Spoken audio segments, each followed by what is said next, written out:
Welcome to HCS Talks. I'm your host, Superintendent of Hampton City Schools, Raymond Haynes. This is our Hampton City Schools podcast. It is designed to educate, inform, and hopefully entertain our community and beyond. We talk about different topics related to education, students, teachers, support staff, parents, programs and initiatives, community partnerships, and more. Some of it is just informative, no matter who you are. So we hope you stay tuned and keep listening to HCS Talks.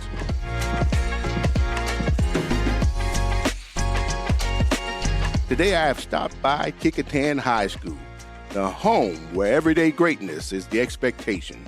And I have the privilege of talking with Mr. Deon Moore, the head coach of the Kecoughtan High School boys outdoor track team. So welcome, Coach Moore, to HCS Talks. We appreciate you taking time from your busy day to sit down with us a bit.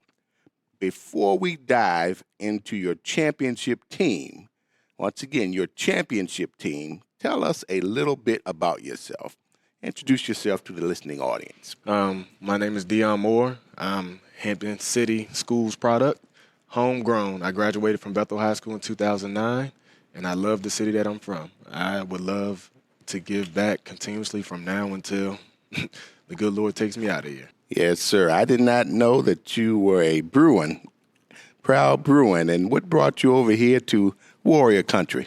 Well, I started coaching at Phoebus in 2017. My last year was in 2017. And I told myself I wasn't going to coach anymore. And Coach Wash, that used to coach here at Kecoughtan, came up and he said, Deon, you come to coach at Kecoughtan. I said, I'm done. He said, yeah, I already talked to your father. You come to Kecoughtan. And that's how I ended up at Kecoughtan.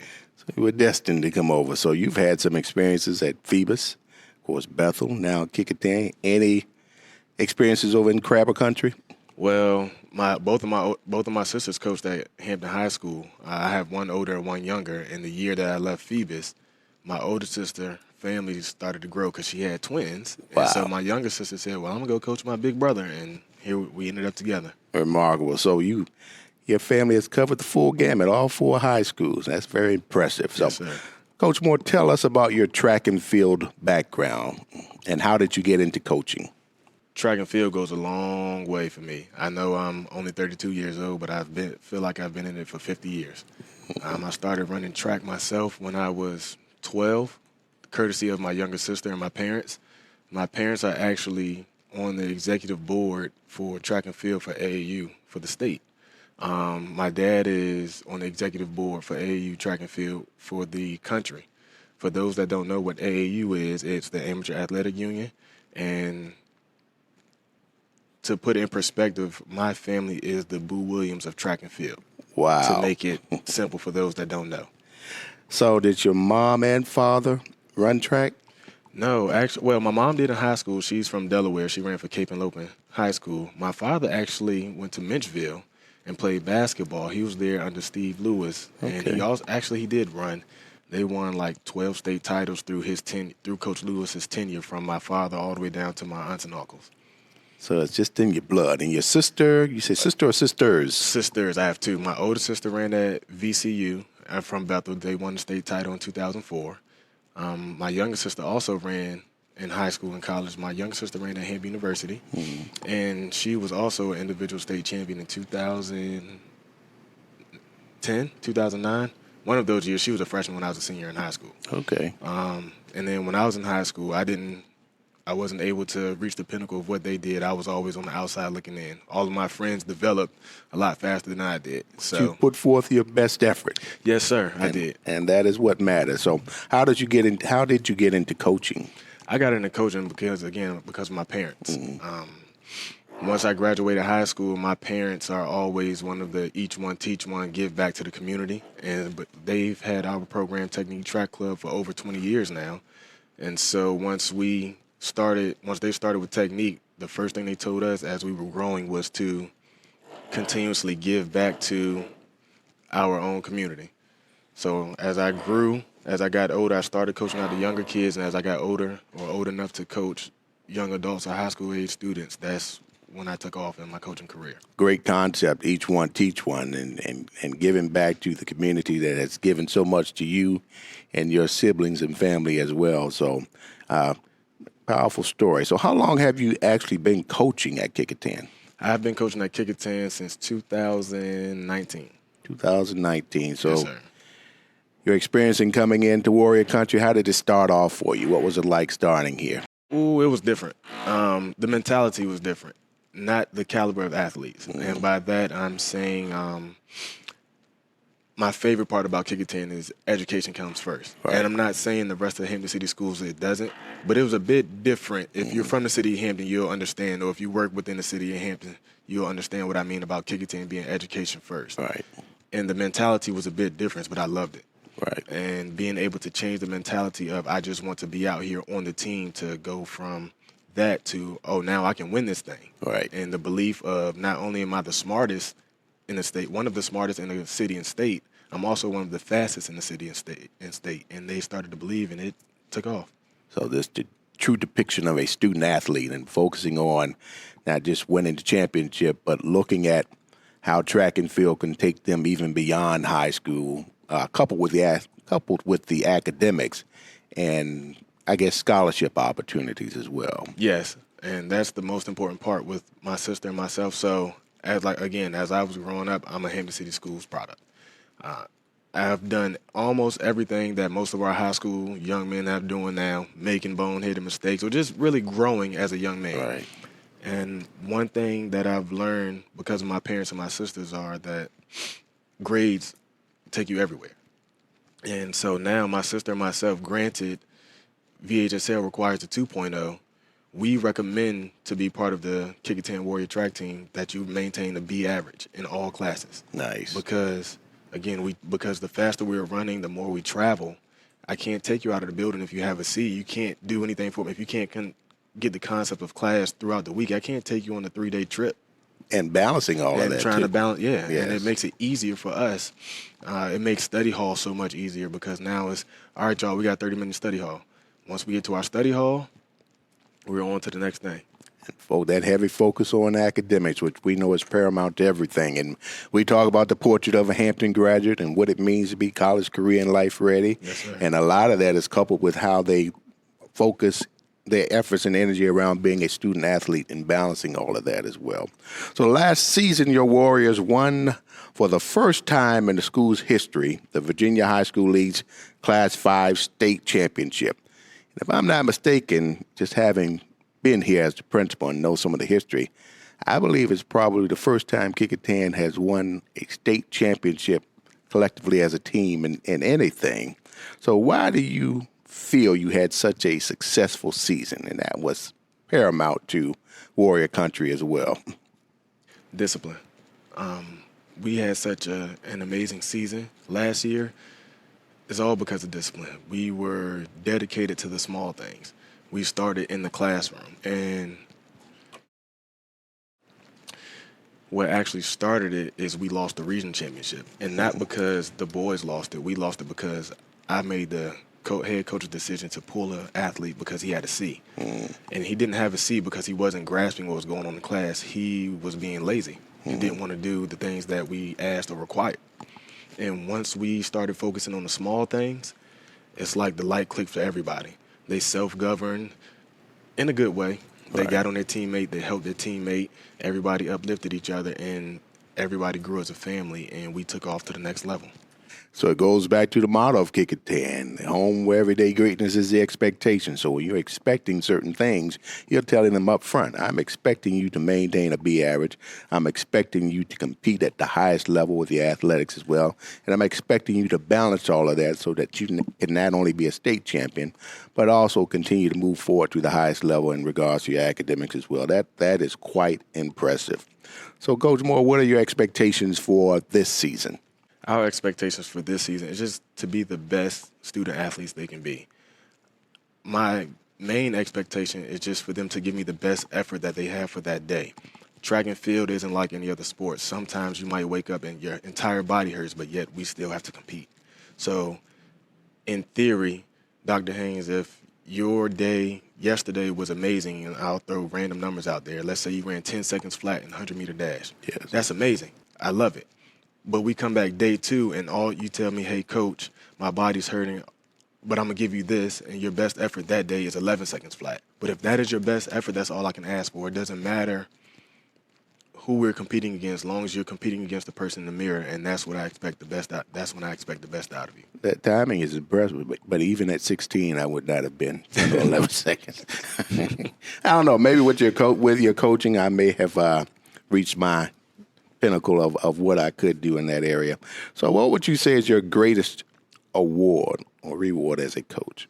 My greatest reward as a coach, it doesn't have anything to do with personal accolades.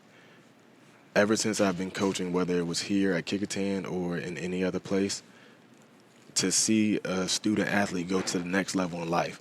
A lot of times student athletes go to college to think they're going to run track to go to the Olympics. That's not my goal. I'm not old, but I'm a lot older than they are, and I know the realities of life. Right. So my biggest award or reward is to get them to that next level, to be a great father, a great husband, a great member in society, to doing the next thing, to, again, back to my grassroots, each one teach one. So I have student athletes on the team now. They'll receive a full ride to compete collegiately in track and field. However, they might not go to the Olympics. Right. But what they've learned here in our program is to grow up and be the best man that they can be in any facet of life. Those life experiences will go a long way. So can you talk a little bit more about, I guess, efforts around ensuring young people are afforded opportunities after high school, scholarships, and talk about some of your experiences in working with the various colleges and universities around preparing young people? Well, it's a very deep answer, but I can keep it as simple as possible. With our network, growing up with track and field, because I've been in the city of Hampton, in the state of Virginia, dealing with track and field for over 20 years. As an athlete, as a young coach, as a program director, as now co-chairman of AAU track and field for the state. So our network is very vast, and it doesn't stop here in the city. We know people all across the country, from here to Oregon. Actually, one of my best friends that I've grown up with was one of the pioneers of the building company that constructed the new Oregon's facility.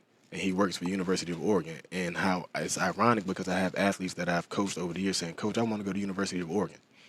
And it's just funny how life works out. Now, one of the guys I grew up with is out there working at the University of Oregon and can connect me with different collegiate coaches or professional coaches throughout the country. Just that awareness, because I don't know too many people who know a lot about the state of Oregon. Yeah. So for them to express an interest in that just goes to the networking and then being exposed to various aspects of track and field throughout the country as well. Yes. I understand that you are, really after this podcast, you are getting on the road to go where? To Catamount, North Carolina. Catamount, North Carolina. And yes, for sir. What reason, sir? I'm taking a student athlete to go down there on his 3rd college visit to see if that's where he would like to take the next step in life. He's excited. He is actually one of the students that I've coached his entire life, so this plan was already set in stone. We made this deal years ago. Yes, and sir. Now that we're at the forefront of what's getting ready to happen, he has no choice but to go. Nice, He's nice. 17, and he's not mine, but I tell him, you got to get out of here. Yes. And that's the next thing that we're on to now. Technically, he is yours when he's here, so you treat him as though he's one of your own. I would imagine that's how you are with all the young men that you're working with and preparing them for life beyond the walls of Kecoughtan High School as well. Yes, sir. And to piggyback or to backtrack off one of the other questions you asked me, that's actually what makes our program so much better. A lot of the young men, student athletes in our program, I have a great rapport with their parents. Mm-hmm. And it's nothing for me to pick up a phone and say, hey, I'm going to go pick up such and such so we can go to this practice, or we're getting ready to travel to New York for nationals or something similar. And once we have that relationship already built, it makes life a lot easier, because the parents and myself are now on. We might not be on the same page, but we're in the same book, and Right.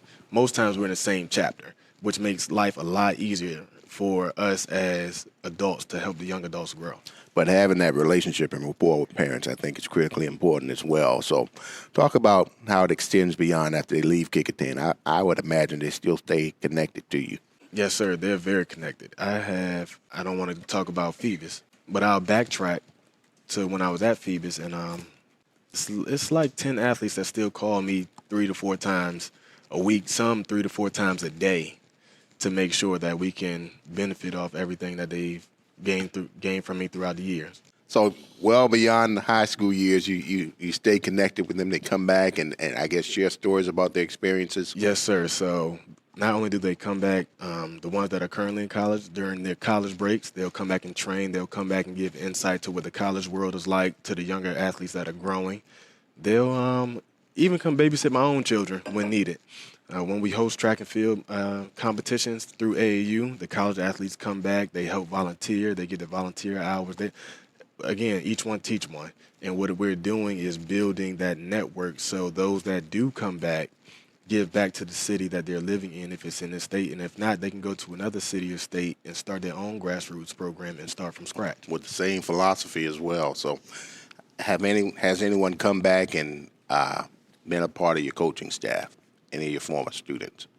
I have one that's starting this year as we roll in the outdoor season. She's going to come back, and she's almost like a daughter of mine and probably my biggest headache. However, I enjoy it. Between her and my sister, we are going to help her learn how to be a young adult. Because she's home from college, we're going to help her grow, and we're going to help her learn how to get things going on in life. So you said her, she, so you not only coach young men, you coach young ladies as well? Yes. So on paper, I'm the boys' head coach, and on paper, my sister is the girls' head coach. However, again, we treat everything like family. Yes, we keep everybody together. We train together, and we're a tight-knit family because most of them grew up together. We have known this group of athletes specifically from the ages of 9 and 10. And when I say 9 and 10, it's about 8 of them that have been around that long. Wow. And again, we made a deal. I made a deal with their parents when they were 9. I said, if you don't have $200,000 by the time they're 18, college will be free. Mm-hmm. You're leaving a lasting legacy as well. So well beyond after you leave Kecoughtan, I think the stage has been set, and that whole philosophy behind each one teach one, and growing from the perspective of not just focusing on track and field, but your academics as well, and how far that will take you in life, I think is paramount to the work that we do. And you sort of kind of modeling what we would expect educators and coaches to do here in Hampton City Schools. So Coach Moore, what do you like to do when you aren't working or coaching? That's a tough one. But actually, believe it or not, I like to read. Right now, my wife and I are currently reading the Walter Mosley series, the Easy Rollins series. Nice. Fiction, nonfiction. I actually, with my son, he's 14. He'll be an incoming freshman next year. We like to watch the Nat Geo channel because, me personally, everything that happens in nature almost directly coincides with what happens with human life in certain aspects. And with my baby girl, she's 5. I just like to read with her, or I'm not even going to tell a fib, get my fingernails painted while she sits there and plays in my face. Well, I'm a girl dad myself, so I understand exactly what you're saying. So, 5-year-old daughter, how old is your son? 14. Are they both interested in track? Yes. My daughter, when she was 4, told me she wants to break the world record in the 400-meter hurdles. That was my event when I was growing up. Nice. She said she wants to break the world record because a handful of athletes that are from the Tidewater area ran for our track club. They didn't come to Hampton City School, but they ran through our track club growing up. So the names are the likes of like Grant Holloway out of Chesapeake or Michael Cherry out of Chesapeake. These are guys that I can pick up the phone and call and, hey, what can I do to make such and such better in the hurdles? Or I can call Michaela Rose, who's now at LSU. She's the now NCAA collegiate 800-meter record holder. I've coached Sierra Richardson that went to Texas A&M. It's a lot of names, but because they've been around those athletes so long, they want to do better than their big cousins. So nice. My son is a tri-sport athlete, though. He wrestles, he plays football, and he runs track. And that is what it's all about, too. You want the young people to be greater than what you were, or what things that you have accomplished. So they can take it to the next level and then come back and get back to the community and take it to even higher levels. So that is quite impressive as well. So what advice would you give to young people coming up and are expressing an interest or somewhat of an interest in track and field? For example, we are increasing opportunities at the middle school level with the onset of having track and field at the middle schools, I think, coming into next year. So what advice would you give to those young boys and girls as they start off in elementary and middle and then have aspirations of perhaps running track for Kecoughtan High School? The best advice I can give is don't get discouraged. Track and field is, in my opinion, I might be a bit biased, although I love football, but track and field, in my opinion, is the best correlation to life. You have your highs, you have your lows. You might come to a point that you become stagnant and feel like you're plateauing. However, it shows you how to keep pressing on, how to keep moving, not only to the student athletes, but to the parents. The main thing is for the parents need to understand that the students will not be Olympians tomorrow. Right. The parents have to stay dedicated. Track and field, unfortunately, is an expensive sport. It's a time-consuming sport. They have to understand that if your athlete runs track, you might be at a track meet as short as 4 hours, or you might be out there as long as 14 hours. However, I say keep on keeping on. Track and field is going to show you that you can battle through just about anything in life. Time and commitment. Yes, sir. So when you mentioned the amount that it costs for a young person to be involved, are there, I guess, scholarship opportunities around that within the high school, or opportunities where they could sort of kind of defray some of that cost, fundraising? Or Fundraising for sure, but now as time is going on and rules are changing throughout the years, I'm starting to learn about NIL, and so I haven't dabbled in it yet, but that is one of my goals after this season is over, is to, over the summer, do a deep dive into NIL so I can figure out how we can get some of these things paid for, because the average track and field weekend, if it's a 2-day track meet, because if we're there, you got to think about it as if you're at work. If you're at work for 8 hours, you got to eat breakfast, lunch, and then come home and eat dinner. Yes, sir. Most track meets doors open at 7 a.m. or gates open at 7 a.m., so we're there from 7 to 5. That's a kid at work. So a kid has to eat breakfast. They have to have waters to hydrate throughout the day. They have to have snacks in between breakfast and whatever lunch they eat to keep their energy up. They have to have running shoes or sneakers. They have to have track spikes. They have to have the proper gear to warm up. They have to have the proper tools that they need to maintain their body, as far as bands or rollers to stretch and relax the muscles. And things folks just don't think about until they're actually in it. Yeah, including myself and a lot of other coaches that I speak to. We're at track meets, they'll come and, hey, Coach Deon, do you have such and such? I forgot. Let me go ask another coach. But, yes, it's a lot of things that we tend to forget as humans. However, it's beautiful. I can imagine. I'm looking forward to seeing what the Warriors will do this upcoming season, and maybe we'll be back-to-back champions as well. That's the plan. Even if we fall short, if they give me their best effort, I can't ask for anything more. And that's the best positive thing that we could possibly have from them. As long as they're putting forth their best efforts. Yes, sir. Anything else you'd like to share with the listening audience before we close out? I would just like to say thank you for the opportunity. Thank you for giving me the chance to mentor and continue to mentor the young student athletes in the city of Hampton. And thank you for being part of the city of Hampton and allowing me to grow as I get wiser. Well, we certainly thank you for coming back to give to the community, give back to the community, and what you shared has given so much to you, sir.